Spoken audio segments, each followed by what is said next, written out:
Welcome to Coffee with Kyle, where we sit down with students and alumni and talk about who they are and what they do over a cup of coffee, tea, water, whatever their preferred beverage is. Today we're talking with Chyna King. How are you doing today? I'm doing great, thank you. How are you doing? I'm doing excellent. Thank you so much for joining us. Thank you so much for inviting me. So, you've had an interesting educational journey. Yes. Can you tell us a little bit more about that? So I started off here in RCSJ Cumberland. I started here as a criminal justice major. Okay. I kind of came from Vine High School where I did a lot of AP classes. Okay. So doing those dual credits, I wanted to just use them all while I was still here. And I didn't want to take any math classes. Sure. Any math classes. Sure. The least amount possible is what I wanted to do. Everyone has their thing. Some people don't like math. That's cool. My academic advisor was like, all right, that's criminal justice. And I was like, all right, I can do that. That's no problem for me. But I was surrounded by all these future prosecutors, judges, and, lawyers, and A little intimidating, I guess. police officers. And Ida had that in my family. And I knew I didn't want to do that. Okay.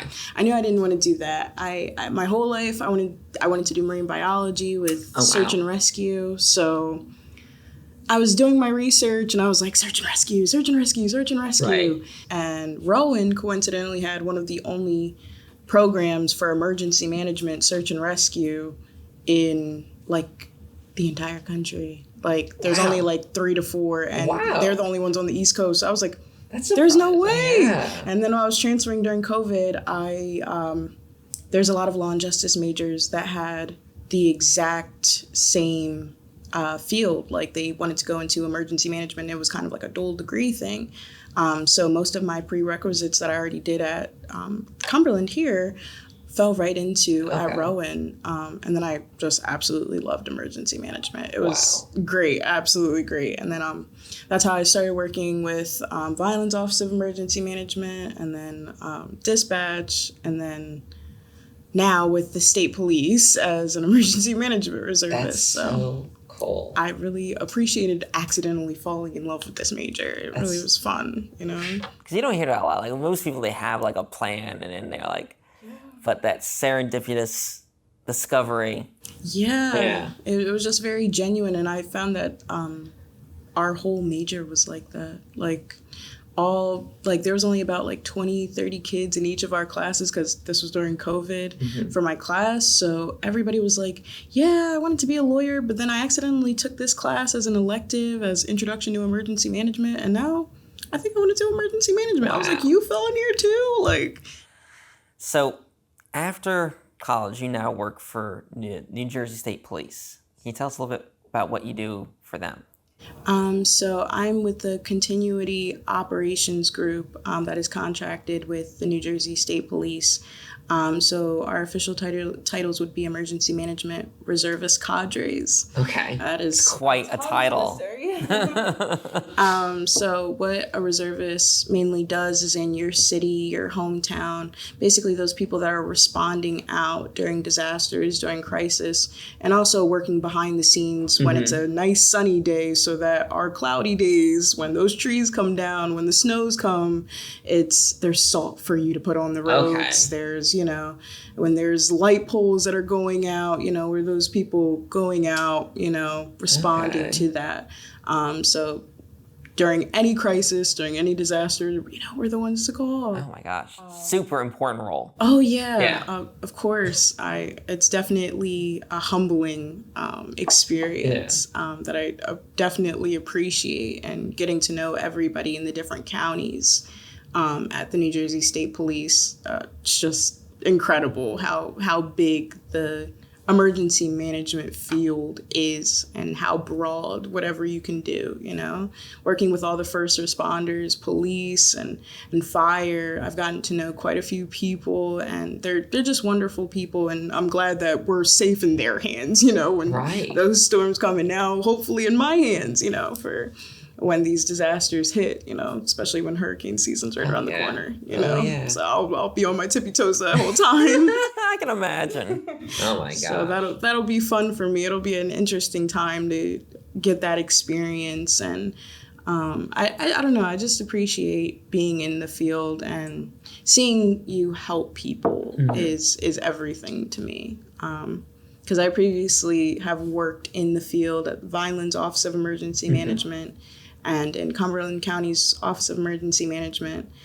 So just learning what they do behind the scenes every day that, a local person would have just never knew about, is just, it's fascinating to me. Like, some of the local resources I would have never known about if, I wasn't a part of this, incredible journey, of course. Yeah, I guess because, like, from the local perspective, you don't realize how vast and complex and organized this network is to keep everyone safe and keep the roads in good condition, make sure that the telephone poles don't fall down or anything like that. You don't realize it, but it's got to be a complicated Of course, thing, yeah. Of course.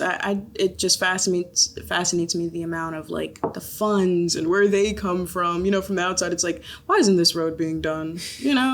Like, another pothole in the road. Like, where's our taxpayer dollars going? Like, I'm one of those people half the time. I'm like, oh God, like, this road is so bumpy. What's going on? Like, what are they doing? And then, working with, funding and budgeting people at the office, and they're, explaining the grants and what they have to do, how they have to apply, all the things that they have to do. And I'm like, wow, I would have never thought, how much went into it. Yeah, at all. Wow. So I really appreciate working with them to give me insight more on that. Now, you've mentioned that you are huge into helping people, and I know that you've worked on Red Cross blood drives before. Yeah. Can you tell us a little bit about that experience? Yes. So Vineland High School is where I originated with Red Cross, because Vineland High School would have 2 blood drives yearly. So I was president of Red Cross at the time. Okay. So yearly, I would coordinate the blood drives at Vineland High School. And then after I graduated, I became the local coordinator. So I worked throughout Millville, Bridgeton, Vineland, setting up local blood drives. And that was definitely a task. I can imagine. That was definitely a task, but it was definitely fun. There were definitely things that came unexpectedly, that put me on my toes, changing locations last minute. We had gas leaks in some buildings, so we had to definitely leave and evacuate. It was definitely a journey, and then definitely made me happy seeing the outcome that we got afterward. I think it was very happy for me to see that a lot of people like helping other people. They did attend, because sometimes you set up these things and you make it a small outcome, and we appreciate it, but we would have hoped for more. Yeah, we would have hoped for more. So getting that outreach of 100 to 200 people, or beyond, it just is an incredible feeling. Yeah, I can imagine. So you've dealt with a lot of extremely stressful situations. Do you have any advice on how to manage stress, or how to handle a stressful situation in a positive way? Handling stress, just being a student, is a stressful task. Yeah. I know it firsthand. I took 6 classes a semester here, and especially during COVID with the changes. I think what kept me sane was just having a time management schedule in my head to make sure I am on task, making sure I'm doing what needs to be done, having that small little calendar in my head that says, this is due, Tuesday, so just get it done now, because, you're going to procrastinate, and it's going to be Tuesday morning, and then I'm like, I did not write that paper. So making sure time management is really my best friend in this field, especially being a first responder. Time is everything to me. So making sure I just get it done now, so I don't have to worry about it later. It takes away all of my stress. There you go. And I guess I had a lot of coping skills from previous experience, like, dispatching. You definitely have to keep your cool as an emergency dispatcher. I can't really lose it. So a lot of the coping mechanisms that they have to just, take a moment to yourself, try not to take the stress and the job home with you. Keep that here. It's very hard to do, but you just kind of have to learn to maneuver your way through it.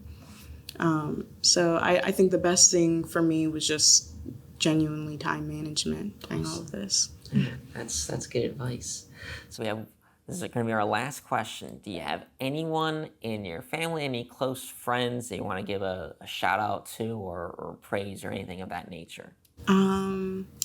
I would like to shout out my family. I'll just say my family because I don't want to miss out anybody. Right. I don't want to miss out anybody because they've definitely been my rock throughout my entire academic journey, as well as the staff here at RCSJ and Rowan, because they really pushed all of their students, especially during that COVID time, like for emergency management students, they were so intimate with all of their students, like, just making sure that we were okay.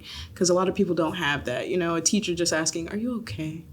Have you ate today? Like small questions like that are absolutely everything. Yeah. So I appreciate them so very much, during those times. So yeah, special shout out to them. Awesome. Well, that'll be it for our show today. Thank you again for joining us with Coffee with Kyle.